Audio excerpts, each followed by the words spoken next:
Gate के सामने से गर्दी कम करो, पीछे जाओ। Once I'm done with that shot, I'm done with it. Action! अरे यार साइको। And cut. दशकों में कोई एक ऐसी फिल्म आती है जो हमारे दिल और दिमाग को एक साथ छू जाती है। 2009 में आई थी आमिर खान की फिल्म 3 इडियट्स और अब 2023 में विक्रांत मसी की 12th फेल।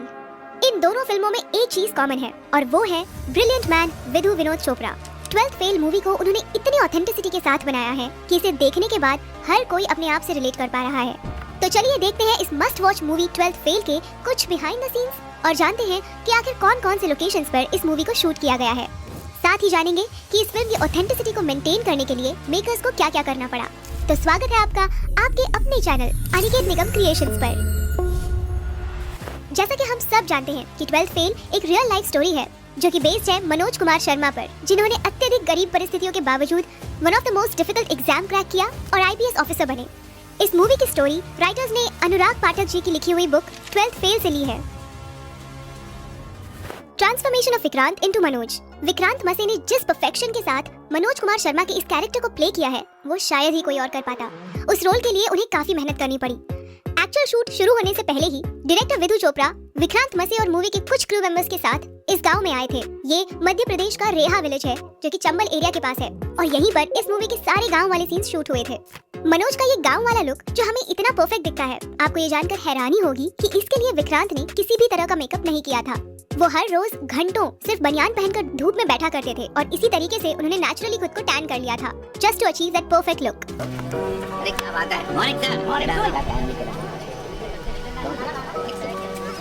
लेकिन ज्यादा धूप की वजह से उनकी स्किन इतनी ज्यादा टैन हो गई थी कि वो जली हुई लग रही थी और ये कुछ सीन्स में एविडेंट भी है। फॉर एग्जांपल ये वाला सीन जहाँ मनोज की दादी अपनी जमा पूंजी उसे सौंपती है ये कहकर खर्चे की चिंता मत करियो, अब बड़ा पुलिस अफसर बनकर ही लौटी।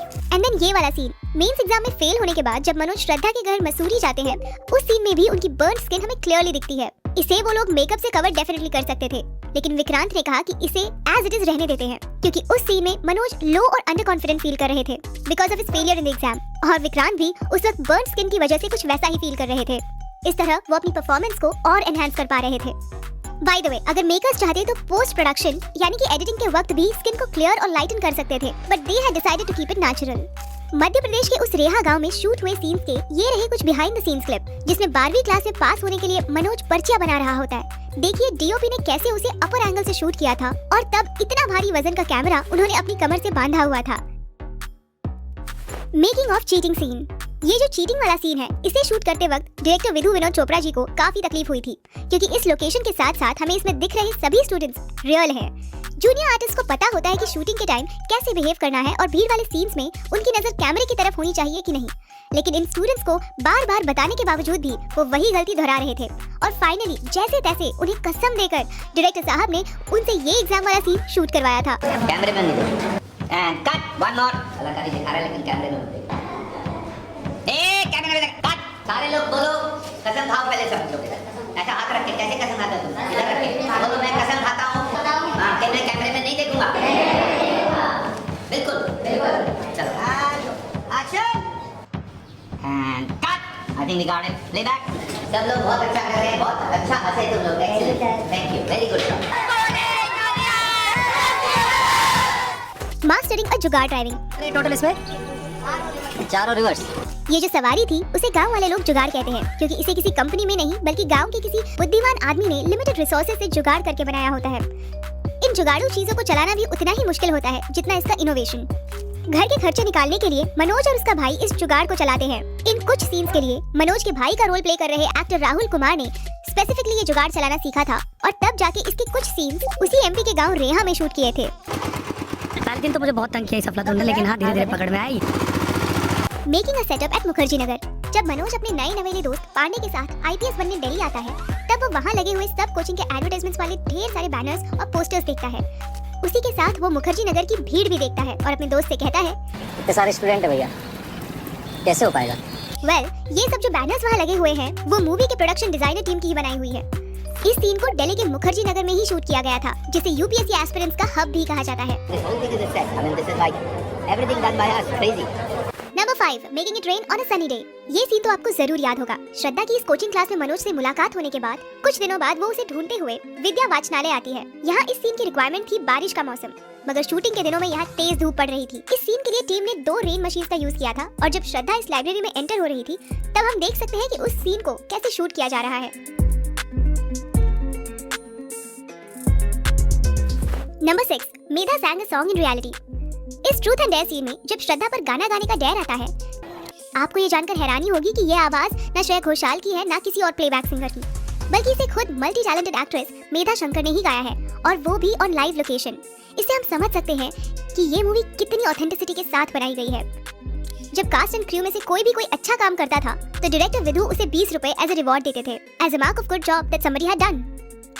जब इस पर्टिकुलर सीन का शूट खत्म हुआ तो विधु जी ने मेधा को 100 रुपए दिए थे, which was 5 times of his regular reward. Indeed, it was worth it. क्योंकि सच में यहाँ पे मेधा जी की परफॉर्मेंस हार्ट स्टीलिंग थी। 100 रुपीज। मैंने कि 100 रुपीज ना आना है टिकट। ये सीन दिल्ली के दिल्ली हाट इस रियल लोकेशन पर शूट हुआ था। इस सीन को अगर आपने गौर से देखा हो तो आपको रियल कपल मनोज कुमार शर्मा और श्रद्धा जोशी भी यहाँ पीछे बैठे हुए दिखाई देंगे। इन दोनों को बैकग्राउंड में आउट ऑफ फोकस ही क्यों ना हो, लेकिन इस मूवी का हिस्सा बनाना था और ये आइडिया डायरेक्टर विधु जी का ही था। इस सॉन्ग को फिर बाद में मेधा जी की आवाज में एज अ फिल्म वर्जन भी रिकॉर्ड किया गया था। Number 7, रजनी's transformation. फिल्म के सभी कैरेक्टर्स की स्क्रिप्ट के अकॉर्डिंग एजिंग की जा रही थी और उनके लुक चेंज किए जा रहे थे, लेकिन जब मनोज की छोटी बहन रजनी की बात आई तो उसे छोटा बड़ा कैसे दिखाया जाए, ये चैलेंज मेकर्स के सामने था। इसकी तो कोई छोटी बहन भी नहीं थी जिसे वो छोटी रजनी दिखाते, लेकिन हाँ इसका एक छोटा भाई जरूर था, तो उन्होंने उस पर ही एक्सपेरिमेंट किया और उस लड़के को ही छोटी रजनी बनाकर शूट किया। और क्योंकि वो दोनों भाई बहन थे, उनके फेस कट्स अच्छे से मैच हो रहे थे और कुछ इस तरह उन्होंने रजनी के कैरेक्टर में ऑथेंटिसिटी मेंटेन की थी। Number 8, special appearance of doctor Vikas Divyakirti. हम सब इससे वाकिफ हैं कि 12th फेल में दृष्टि IAS के founder and coach Vikas sir का स्पेशल अपीयरेंस है। डायरेक्टर ने एक्शन बोलते ही विकास सर की क्लासरूम में एंट्री हो जाती है। सर आगे जाकर स्टूडेंट्स को सिविल सर्वेंट का महत्व समझाते हैं। And action. आइए Vikas sir, very good, walk fast.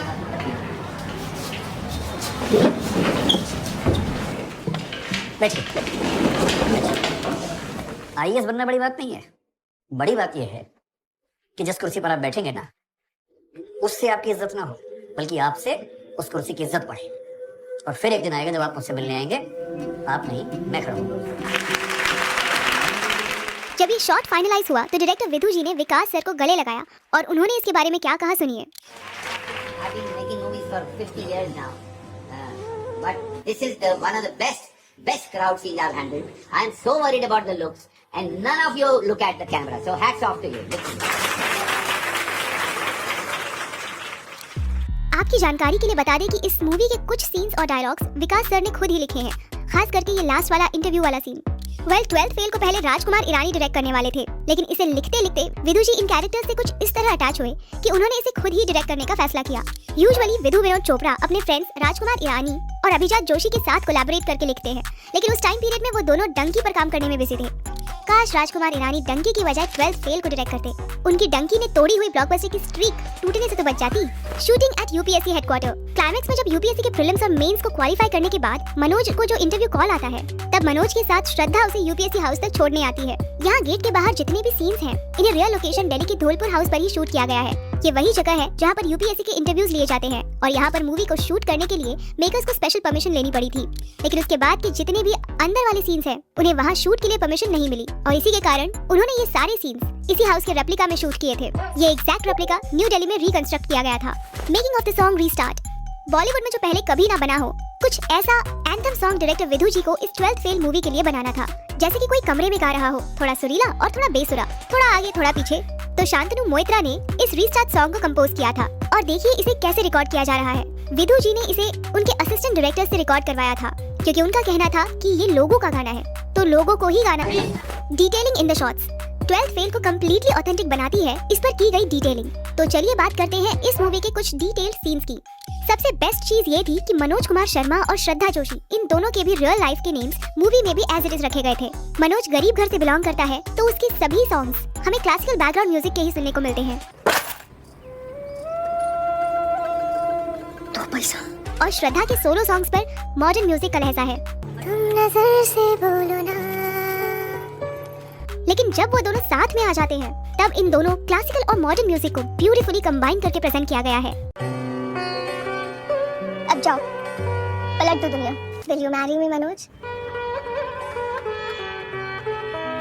श्रद्धा डिप्टी कलेक्टर बनने के बाद जब मनोज के इंटरव्यू के दिन दिल्ली आती है, जिस व्हाइट एम्बेसडर कार में वो दोनों यूपीएससी के लिए ट्रैवल करते हैं, उस कार के नंबर प्लेट की शुरुआत यूए यानी कि तब के उत्तरांचल और आज के उत्तराखंड को रिप्रेजेंट करती है।